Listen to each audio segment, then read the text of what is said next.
Howdy do. This is a hat I made out of my darn good yarn. I have got to get a darn good yarn video filmed showing you all my beautiful yarns from there that I had collected. Yes, I've made some things, but I've mostly saved it up to make bigger projects. And then that sweet Linda Quilty crocheter, she gave me a whole bunch of hers, and that was like Christmas. But anyway, waiting on this leg. Still got to get this. Everything's waiting on my leg to heal. See if I can pull that off without messing up my paper. I don't want that on my... I love this that April made. I just don't want it down here on my cross. I think I'm going to have to do some more adhesive somehow. Now I got it all bent. Crazy looking. Okay. I'm going to try to read Joe's Boys. It should still be up, but it wasn't. So let me see. Please, oh please, Lord, let me be able to read it. Did bring my coffee in here. I had such a dry mouth when I was reading our other book that we're almost done with. Okay. Yep, we're right here.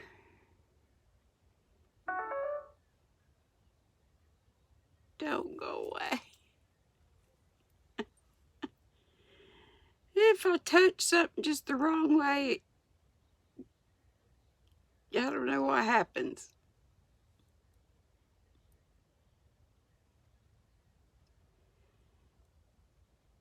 Try get rid of that bookmark so I can mark it. There we go. Yay!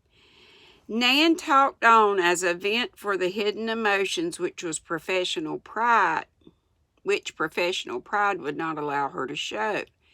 And the boys approved her plan at once, for action is always easier than quiet waiting.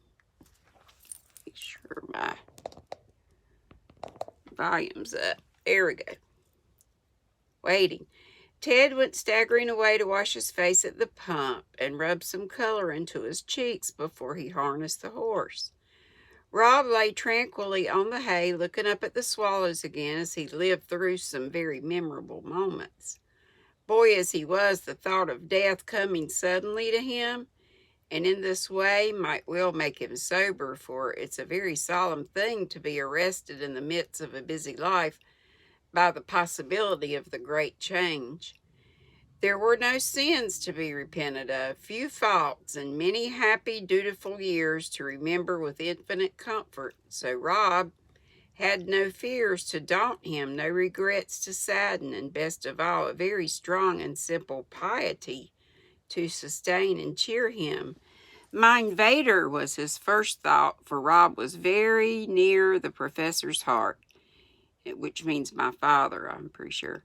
And the loss of his eldest would have been a bitter blow. These words, whispered with a tremble of the lips, had been so firm when the hot iron burned, recalled that other father who was always near, always tender and helpful.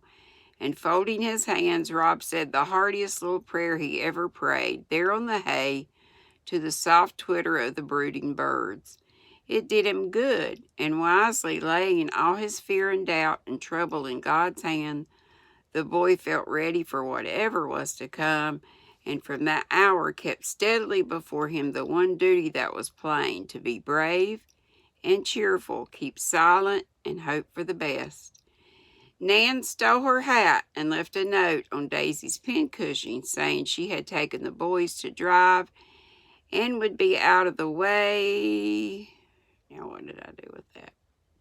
till after tea. Then she hurried back and found her patients much better, the one for work, the other for rest. In they got, and putting Rob on the back seat with his leg up, drove away, looking as gay and carefree as if nothing had happened. Dr. Morrison made light of the affair, but told Nan she had done right. And as the much relieved lads went downstairs, he added in a whisper, "Send the dog off for a while and keep your eye on the boy. Don't let him know it, and report to me if anything seems wrong. One never knows in these cases. No harm to be careful."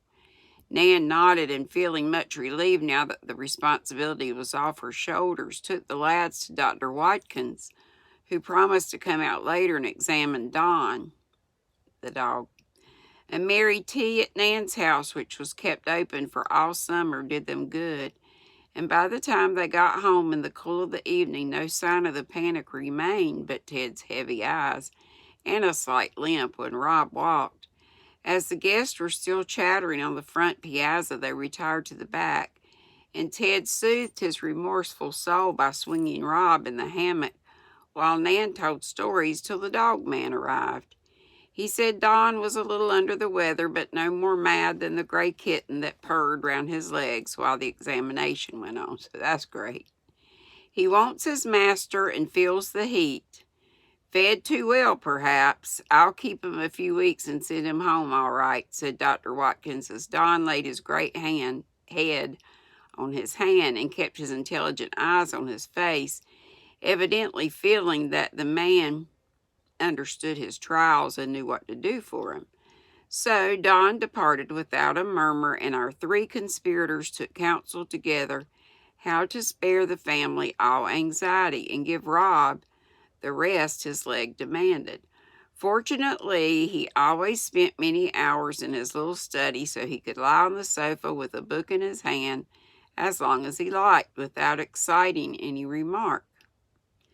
Being of a quiet temperament, he did not worry himself or Nan with useless fears, but believed what was told him, and dismissing all dark possibilities, went cheerfully on his way, soon recovering from the shock of what he called our scare. But excitable Ted was harder to manage, and it took all Nan's wit and wisdom to keep him from betraying the secret. For it was best to say nothing and spare all discussion of the subject for Rob's sake. Ted's remorse preyed upon him, and having no mum to confide in, he was very miserable. By day he devoted himself to Rob, waiting on him, talking to him, gazing anxiously at him, and worrying the good fellow very much, though he wouldn't own it, since Ted found comfort in it. But at night, when all was quiet, Ted's lively imagination and heavy heart got the better of him and kept him awake, or set him walking in his sleep. Nan had her eye on him, and more than once administered a little dose to give him a rest, read to him, scolded him, and when she caught him haunting the house in the watches of the night, threatened to lock him up if he did not stay in his bed. This wore off after a while, but a change came over the freakish boy, and everyone observed it, even before his mother returned to ask what they had done to quench the lion's spirits. He was gay, but not so heedless, and often when the old willfulness beset him, he would check it sharply, look at Rob, and give it up, or stalk away to have his sulk out alone. He no longer made fun of his brother's old-fashioned ways and bookish taste, but treated him with a new and very marked respect, which touched and pleased modest Rob, and much amazed all observers. It seemed as if he felt that he owed him reparation for the foolish act that might have cost him his life, and love being stronger than will, Ted forgot his pride and paid his debt like an honest boy. "I don't understand it," said Mrs. Joe, after a week of home life, much impressed by the good behavior of her younger son. "Ted is such a saint, I'm afraid we're going to lose him. Is it Meg's sweet influence, or Daisy's fine cooking, or the pellets I catch Nan giving him on the sly? Some witchcraft has been at work during my absence, and this will-o'-the-wisp is so amiable, quiet, and obedient. I don't know him." I did dye this yarn too, by the way. It doesn't go at all with purple, but I got so much more dyeing to do. Squirrel! He is growing up, Heart's dearest, and being a precocious plant. He begins to bloom early. I also see a change in my Robchen. He is more manly and serious than ever and is seldom far from me, as if his love for the old papa was growing with his growth. Our boys will often surprise us in this way, Joe. We can only rejoice over them and leave them to become what God pleases. As the professor spoke, his eyes rested proudly on the brothers who came walking up the steps together. Ted's arm over Rob's shoulder as he listened attentively to some geological remarks Rob was making on a stone he held. Usually Ted had made fun of such taste and loved to lay boulders in the student's path, put brickbats under his pillow, gravel in his shoes, or send parcels of dirt by express to Professor R.M. Bayer. Lately he had treated Rob's hobbies respectfully and had begun to appreciate the good qualities of this quiet brother, whom he had always loved, but rather undervalued till his courage under fire won Ted's admiration, and made it impossible to forget a fault, the consequences of which might have been so terrible. The leg was still lame, though doing well, and Ted was always offering an arm as support, gazing anxiously at his brother and trying to guess his wants. For regret was still keen in Ted's soul, and Rob's forgiveness only made it deeper. A fortunate slip on the stairs gave Rob an excuse for limping, and no one but Nan and Ted saw the wound, so the secret was safe up to this time. "We're talking about you, my lads. Come in and tell us what good fairy has been at work while we were gone. Or is it because absence sharpens our eyes that we find such pleasant changes when we come back?" said Mrs. Joe, patting the sofa on either side while the professor forgot his piles of letters to admire the pleasing prospect of his wife in a bower of arms as the boy sat down beside her, smiling affectionately but feeling a little guilty, for till now Mum and Vader knew every event in their boyish lives. "Oh, it's only because Bobby and I have been alone so much. We're sort of twins. I stir him up a bit and he steadies me a great deal. You and Father do the same, you know. Nice plan, I like it," and Ted felt that he had settled the matter capitally. "Mother won't thank you for comparing yourself to her, Ted. I'm flattered at being like Father in any way. I try to be," answered Rob, as they laughed at Ted's compliment. "I do thank him, for it's true, and if you, Robin, do half as much for your brother as Papa has for me, your life won't be a failure," said Mrs. Joe heartily. "I'm very glad to see you helping one another. It's the right way, and we can't begin too soon to try to understand the needs, virtues, and failings of those nearest us. Love should not make us blind to faults, nor familiarity make us too ready to blame the shortcomings we see. So work away, my sonnies, and give us more surprises of this sort as often as you like. The lieb mother has said all. I am too well pleased at the friendly brother warmth I find. It is good for everyone. Long may it last." And Professor Bayer nodded at the boys, who looked gratified, but rather at a loss how to respond to these flattering remarks. Rob wisely kept silent, fearing to say too much, but Ted burst out, finding it impossible to help telling something. "The fact is, I've been finding out what a brave, good chap Bobby is, and I'm trying to make up for all the bother I've been to him. I knew he was awfully wise, but I thought him rather soft because he liked books better than larks, and was always fussing about his conscience. I begin to see it isn't the fellows who talk the loudest and show off best that are the manliest.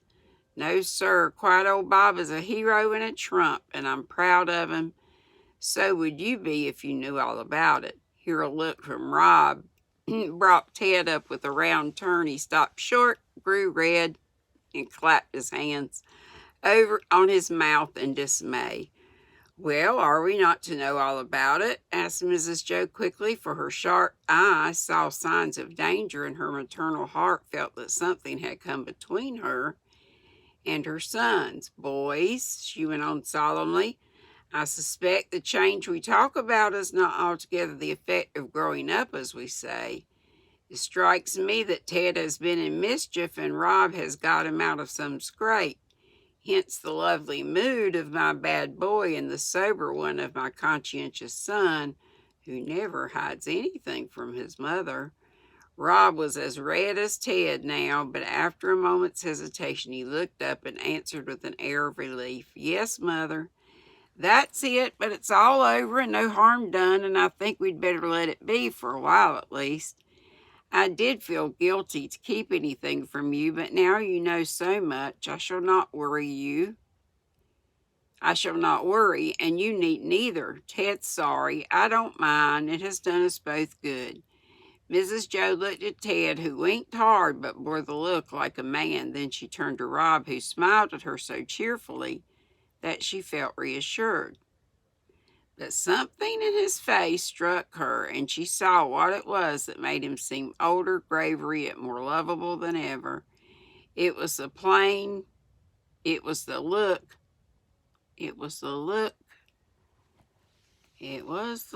pain of mind as well as body brings. It was the look pain of mind as well as body brings, and the patience of a sweet submission to some inevitable trial. Like a flash, she guessed that some danger had been near her boy, and the glances she had caught between the two lads and Nan confirmed her fears. "Rob, dear, have you been ill, hurt, or seriously troubled by Ted? Tell me at once. I will not have any secrets now. Boys sometimes suffer all their lives from neglected accidents or carelessness. Fritz, make them speak out." Mr. Bear put down his papers and came to stand before them, saying in a tone that quieted Mrs. Joe and gave the boys courage, "My sons, give us the truth. We can bear it. Do not hold it back to spare us. Ted knows we forgive much because we love him, so be frank, all two." Ted instantly dived among the sofa pillows and kept there, with only a pair of scarlet ears visible, while Rob, in a few words, told the little story truthfully, but as gently as he could, hastening to add the comfortable assurance that Don was not mad, the wound nearly well, and no danger would ever come of it. But Mrs. Joe grew so pale he had to put his arms about her, and his father turned and walked away, exclaiming, "Ach, Himmel!" in a tone of such mingled pain, relief, and gratitude that Ted pulled an extra pillow over his head to smother the sound. They were all right in a minute, but such news is always a shock, even if the peril is past. And Mrs. Joe hugged her boy close till his father came and took him away, saying with a strong shake of both hands and a quiver in his voice, "To be in danger of one's life tries a man's mettle, and you bear it well, but I cannot spare my good boy yet, thank God. We keep him safe." A smothered sound between a choke and a groan came from under the pillows, and the writhing of Ted's long legs so plainly expressed despair that his mother relented towards him, and burrowing till she found a tousled yellow head, pulled it out and soothed it, exclaiming with an irrepressible laugh, though her cheeks were wet with tears, "Come and be forgiven, poor sinner. I know you have suffered enough, and I won't say a word, only if harm had come to Rob, you would have made me more miserable than yourself. Oh, Teddy, Teddy, do try to cure that willful spirit of yours before it's too late." "Oh, Mum, I do try. I never can forget this. I hope it's cured me. If it hasn't, I'm afraid I ain't worth saving," answered Ted, pulling his own hair as the only way of expressing his deep remorse. Yes, you are, my dear. I felt just so often at 15 when Amy was nearly drowned, and Marmee helped me as I'll help you. Come to me, Teddy, when the evil one gets hold of you, and together we'll root him out. Ah, me, I've had many a tussle with that old Apollyon, and often got worsted, but not always. Come under my shield, and we'll fight till we win.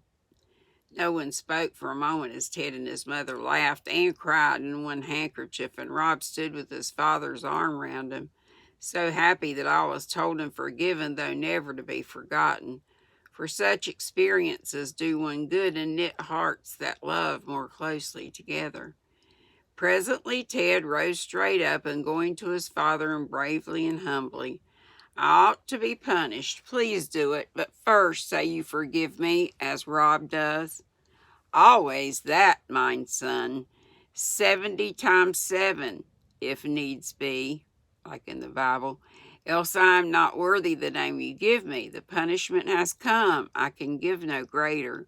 Let it not be in vain. It will not, with the help of the Mother and the All-Father. Room here for both, always."